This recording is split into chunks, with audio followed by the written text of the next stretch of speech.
حضرت ابراہیم خلیل علیہ الصلوۃ والسلام کو اللہ تبارک و تعالیٰ نے مرحلہ وار امت سازی کے مراحل ہدایت کیے، پہنچائے، اور حضرت ابراہیم نے ان کو انجام دیا۔ حضرت ابراہیم کی کوئی اور نجی مصروفیت نہیں تھی، کاروبار نہیں تھا، کوئی مصروفیت ذاتی زندگی میں نہیں تھی، سیر و تفریح، سیر سپاٹا نہیں تھا، سوائے رسالت و امامت کے فرائض کے اور کوئی مصروفیت حضرت ابراہیم کی نہیں تھی، اور خود سے اپنے لیے مصروفیات نکالی بھی نہیں حضرت ابراہیم نے۔ اپنی سہولت کو مد نظر رکھ کر، اپنی کہولت کو مد نظر رکھ کر، اپنے مسائل مشکلات کو مد نظر رکھ کر خود تشخیص دیا ہو کہ میرے لیے یہ مناسب ہے، میں یہ کام کروں تو زیادہ نہ، اللہ کے حکم کے تابع ہیں، تسلیم ہیں، مسلم ہیں، فقط تسلیم ہیں امر الہی کے سامنے، اور امر الہی انہیں مسلسل مل رہا ہے اور وہ منہ بے منہ اس کو اجرا کر رہے ہیں۔ ان مراحل میں جس وقت حضرت ابراہیم علیہ الصلوۃ والسلام کو امامت پہ فائز کر دیا گیا اور ان کے ذریعے سے بیت تعمیر کروا دیا گیا، وہاں پر حضرت ابراہیم علیہ الصلوۃ والسلام نے اللہ تبارک و تعالیٰ سے دعا کی، یعنی اپنے لیے، اپنی ذریت کے لیے، آنے والی نسلوں کے لیے اس ہدایت کا تسلسل حضرت ابراہیم نے اللہ سے طلب کیا۔ سورہ مبارکہ بقرہ میں آیا 127، 28 اور آگے ہے، وَإِذْ يَرْفَعُ إِبْرَاهِيمُ الْقَوَاعِدَ مِنَ الْبَيْتِ وَإِسْمَاعِيلُ، جب ابراہیم و اسماعیل باپ بیٹا دونوں اللہ کا گھر بنا رہے تھے، اللہ کی طرف سے معمور ہوئے، بیت اللہ بنا رہے تھے، اس وقت انہوں نے دعا کی، ربنا تقبل منا انک انت السمیع العلیم، کہ ہم سے قبول فرما، ہمارا یہ جو عمل ہے یہ اپنی بارگاہ میں قبول فرما، یہ مرکز سازی، مرکزیت تیرے حکم کے مطابق جو ہم نے کیا ہے اسے قبول فرما۔ اور یہ بہت اہم نقطہ ہے کہ اللہ آپ کو حکم دے اور آپ اللہ کے حکم کے مطابق وہ کام کریں اور اللہ اسے قبول بھی کر لے، کیونکہ جب انسان اللہ کا فرمان اجرا کرتا ہے تو یوں نہیں کہ فقط اس میں اللہ کا فرمان ہی شامل ہوتا ہے، انسان کی اپنی ثوابدید اس میں زیادہ آ جاتی ہے۔ آپ اپنا جائزہ لے لیں اور اپنے سامنے ہونے والے کاموں کا جائزہ لے لیں۔ جب ہم کوئی کام کرتے ہیں اللہ کی راہ میں، اس میں ہماری مرضی کتنی شامل ہوتی ہے، ہماری تشخیص کتنی اس کا دخل ہوتا ہے، اور ہماری ثوابدید کا کتنا دخل ہوتا ہے اس میں، ہمارا شوق، ہمارا ذوق، ہماری خواہش، ہماری تمنا کتنی دخیل ہوتی ہے۔ بس ہم مسجدیں بناتے ہیں، مسجدیں بنانے میں بانیان مساجد کا ذوق و شوق کتنا دخیل ہوتا ہے، مساجد چلانے میں کتنا ان کا عمل دخل ہوتا ہے۔ بظاہر مسجد اللہ کا گھر ہے، اللہ کے گھر میں اللہ کے فرامین، اللہ کے معیارات بہت کم ہیں، بانی مسجد کے حاجی صاحب کے ترجیحات زیادہ ہیں، انہوں نے مسجد کے لیے جو تشخیص دینا ہے وہ بنے گا، نہ کہ جو اللہ نے فرمایا ہے کہ مسجد اس طرح سے بناؤ یا اس مقصد کی بناؤ۔ اس میں نام مسجد ہوتا ہے لیکن سارا ذوق سلیقہ ہمارا اپنا ہوتا ہے، ہم تشخیص دیتے ہیں کہ مسجد ایسی بننی چاہیے، اس طرح کی بننی چاہیے۔ پھر مسجد جب بن جاتی ہے، مسجد چلانی کیسے ہے؟ آیا اللہ نے آپ کو مسجد کا حکم دیا ہے، پھر مسجد چلانے کے لیے کوئی نظام بنایا ہے؟ وہ بھی اگر بنایا بھی ہے تو ہمیں پسند نہیں ہے۔ مسجد کے لیے جو قانون ہے، اصل میں مسجد بنیادی طور پر ہم تو کہتے ہیں عبادت کی جگہ ہے، مسجد بے شک عبادت کی جگہ ہے، لیکن مسجد کے اندر انجام پانے والی عبادتیں ساری نظام ساز ہیں، امت سازی والی عبادتیں ہیں۔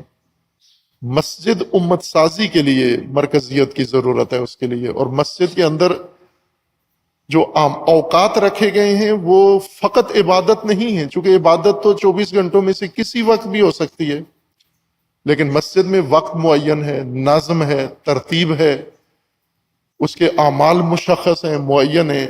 یہ سب فقط عبادت نہیں ہے، نظام سازی ہے و امت سازی ہے۔ ایک سماج کی تشکیل کے لیے مسجد کو بنیاد قرار دیا گیا ہے۔ اب اللہ قبول کرے گا یہ مسجد ہم سے یا نہیں کرے گا؟ حضرت ابراہیم نے تو قبول کروا لی، جو مسجد بنائی، جو بیت بنایا، قبول کروا لیا۔ اللہم ربنا تقبل منا انک انت السمیع العلیم، ہم سے قبول فرما۔ کیوں اللہ نے قبول کر لیا؟ چونکہ وہ ویسا ہی تھا جیسے اللہ نے فرمایا تھا، اس میں حضرت ابراہیم کی اپنی مرضی شامل نہیں تھی۔ ہم عموماً اپنی چیزیں دوسروں سے منوانے کا زیادہ ہمارے اندر رجحان ہوتا ہے کہ جو ہم سوچتے ہیں کرتے ہیں وہ کریں لوگ۔ اللہ کیا فرماتا ہے اس کے لیے ہم تیار نہیں ہوتے، اور جب ہم اپنی منمانی کر لیں پھر اللہ کو کہتے ہیں اللہ تو بھی قبول فرما اس کو۔ اللہ کون ہے؟ آپ کا نعوذ باللہ ملازم تو نہیں ہے یہ، آپ اللہ سے قبول کرواؤ گے گن پوائنٹ پر کہ یہ جو میں نے کیا ہے اسے قبول فرما۔ اللہ نے اگر قبول فرمانا ہے تو اس کو اللہ کے فرمان کے مطابق بنانا ہوگا، اللہ کے معیار کے مطابق اس کو بنانا ہوگا۔ پھر آپ کو کسی رونے دھونے کی ضرورت نہیں ہے کہ ہم سے قبول فرما۔ جیسے عبادت ہے، نماز ہے، جمعہ ہے، جس طرح اللہ نے فرمایا اس طرح انجام دو آپ، تو پھر قبول کروانے کے لیے زیادہ رونے کی ضرورت نہیں ہے، قبول ہے یہ، کیونکہ ویسے ہی ہے جیسے اللہ نے فرمایا ہے۔ لیکن اپنی ثوابدید بیچ میں شامل کرو گے پھر کوئی شرط نہیں ہے، کوئی ضروری نہیں ہے کہ اللہ قبول کرے۔ ہم بے شک تقاضا کرتے رہیں تقبل منا، قبول نہیں کرے گا، چونکہ اس کے فرمان کے مطابق نہیں ہے یہ کام۔ انک انت السمیع العلیم، تو سننے والا ہے، تو جاننے والا ہے، اس لیے تو قبول فرما کہ ہم نے کیا کیا ہے یہ تجھے پتا ہے، تو بخوبی جانتا ہے کہ تیرے فرمان کو ہم نے کس طرح سے عملی کیا ہے۔ ربنا وجعلنا مسلمین لک ومن ذریتنا امتا مسلمتا لک۔ یہ بہت اہم دعا حضرت ابراہیم علیہ السلام کی امت سازی کے اور مرکز سازی کے بنیادی اور ابتدائی مرحلے میں ہی یہ تقاضا اللہ تبارک و تعالیٰ کے بارے میں بارگاہ میں پیش کیا۔ ایک، ہم دونوں کو مسلم بنا، ہم دونوں مسلم ہو۔ اب حضرت ابراہیم بہت سارے عنوان اس وقت تھے یا بعد میں جو کچھ ہونا تھا، حضرت ابراہیم کہہ سکتے تھے مجھے نصرانی بنا، مجھے یہودی بنا، مجھے عیسائی بنا، مجھے سنی بنا، مجھے شیعہ بنا، مجھے عرب بنا، مجھے عجم بنا۔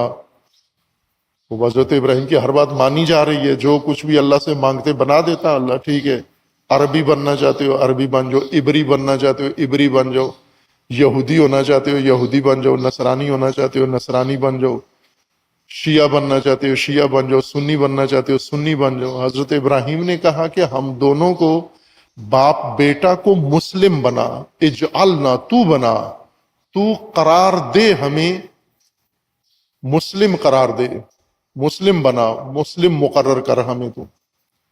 مسلم تسلیم ہونے والا، اللہ کے ارادے، اللہ کے حکم، اللہ کے نظام کے سامنے تسلیم میں محض، قرآن کی اصطلاح میں مسلم تسلیم میں محض کو کہتے ہیں، اور یہ ہماری پہچان بنا، یعنی تیری بارگاہ میں تسلیم ہونا یہ ہمارا دین ہو، یہ ہمارا مذہب ہو، یہ ہماری پہچان ہو، یہ ہماری شخصیت ہو۔ اگر کوئی پوچھے ہمارے بارے میں کہ یہ کون ہے تو بتایا جائے کہ یہ اللہ کے سامنے تسلیم ہے، یہ مسلم ہے، یہ فقط یہ پہچان بنا۔ اور پھر قرآن میں تسلسل کے ساتھ حضرت ابراہیم خلیل علیہ الصلوۃ والسلام کی یہ پہچان تکرار ہو رہی ہے۔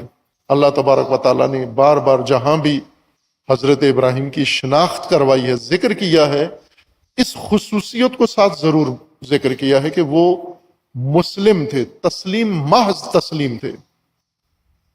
اللہ کے ارادے کے سامنے تسلیم محض تھے کہ بندگی میں یہ سب سے دشوار قدم ہے کہ انسان صاحب ارادہ ہوتے ہوئے اپنے ارادے کو اللہ کے ارادے کے سامنے تسلیم رکھے، اپنی مرضی کا مالک ہوتے ہوئے اللہ کی رضا کے سامنے اپنے آپ کو تسلیم رکھے، اپنا اختیار کا مالک ہوتے ہوئے اللہ کے اختیار کے سامنے اپنے آپ کو تسلیم رکھے، جو بندگی کا اعلیٰ ترین نمونہ ہے، جہاں پر اولیاء الہی، بندگان خدا، عباد اللہ فائز ہوتے ہیں، وہ یہ ہے تسلیماً لامرک، ہم تیرے سامنے تسلیم ہیں، تیرے امر کے سامنے تسلیم ہے۔